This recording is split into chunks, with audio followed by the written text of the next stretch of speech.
Les résidents des camps de Tindouf. Origine, conditions de vie et subventions.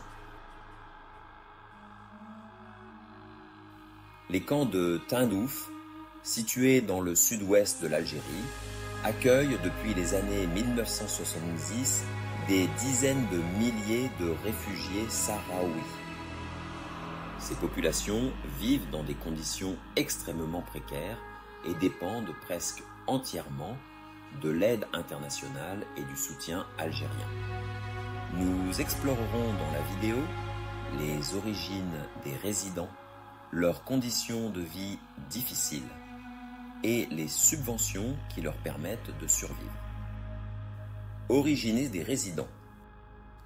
Les réfugiés des camps de Tindouf sont majoritairement originaires du Sahara occidental, une région disputée entre le Maroc et le Front Polisario.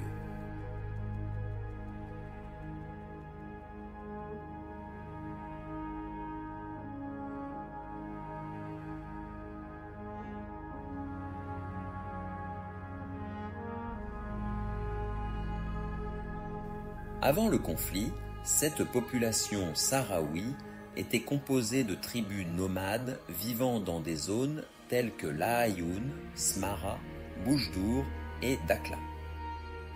Leur mode de vie reposait sur l'élevage, le commerce transsaharien et des liens communautaires forts.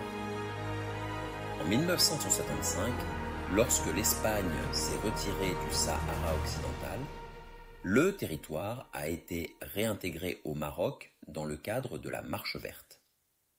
Cette situation a entraîné une opposition du Front Polisario, un mouvement indépendantiste fondé en 1973.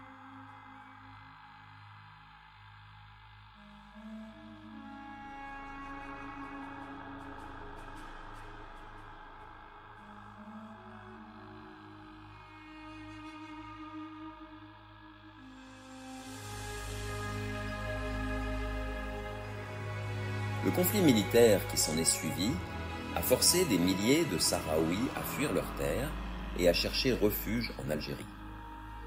L'Algérie a accueilli ces réfugiés pour plusieurs raisons. Solidarité régionale. L'Algérie a historiquement soutenu les mouvements de libération en Afrique, incluant le Front Polisario, qu'elle considère comme représentant la lutte du peuple sahraoui pour l'autodétermination. Conflit avec le Maroc.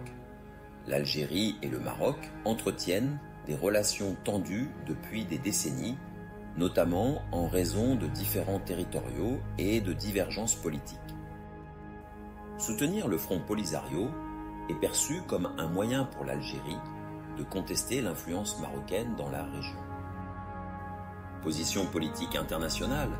En soutenant les Sahraouis, l'Algérie cherche à renforcer son rôle sur la scène africaine et internationale en défendant le droit à l'autodétermination des peuples. Cette alliance entre l'Algérie et le Front Polisario a donc conduit à l'établissement des camps de Tindouf comme base pour les réfugiés sahraouis. Conditions de vie dans les camps. Logement et infrastructures. Les résidents vivent dans des tentes ou des huttes de construction rudimentaire. Les infrastructures modernes, comme l'électricité et l'eau courante, sont quasi inexistantes. Les camps sont divisés en wilayas, chacune portant le nom d'une ville saharienne, Laayoune, Smara, etc. Accès à l'eau et à la nourriture. L'accès à l'eau potable est très limité, l'eau étant transportée par camion-citerne depuis des points éloignés. La nourriture est fournie par des organisations humanitaires, principalement le Programme alimentaire mondial, PM, mais elle reste insuffisante et peu variée. Santé et services médicaux. Les services médicaux sont rudimentaires, avec un accès très limité aux soins spécialisés et aux médicaments. Les maladies comme la malnutrition et les infections respiratoires sont répandues. Watre, éducation. Malgré des efforts pour établir des écoles dans les camps, les ressources éducatives restent insuffisantes. Certains enfants sahraouis poursuivent leurs études à l'étranger, notamment en Espagne ou à Cuba. 5. Économie et travail. Les opportunités économiques sont très limitées. La majorité des résidents dépendent de l'aide internationale pour survivre, bien que certains participent à des activités artisanales ou des petits commerces informels.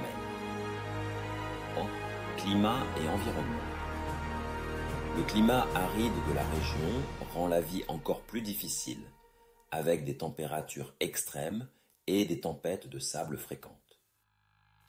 Qui finance les camps de Tindouf ? 1. Gouvernement algérien. L'Algérie joue un rôle central en fournissant le terrain pour les camps, ainsi qu'un soutien logistique et financier au Front Polisario.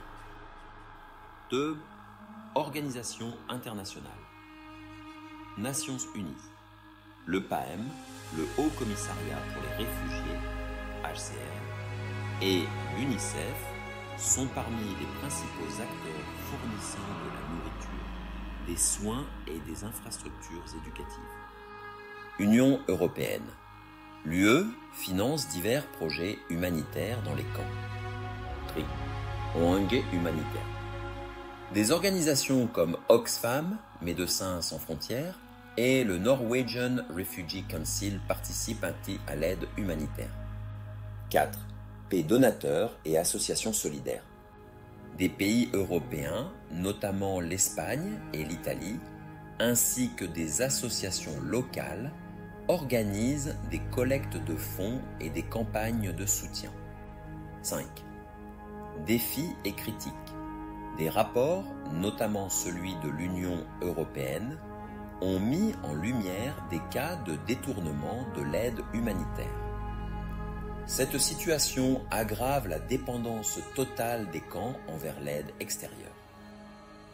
Le mot de la fin. Les camps de Tindouf représentent une crise humanitaire et politique prolongée, illustrant les conséquences dramatiques des conflits territoriaux. Les résidents dépendants de l'aide internationale vivent dans des conditions extrêmement précaires. Une solution durable reste essentielle pour garantir leur dignité et leur avenir.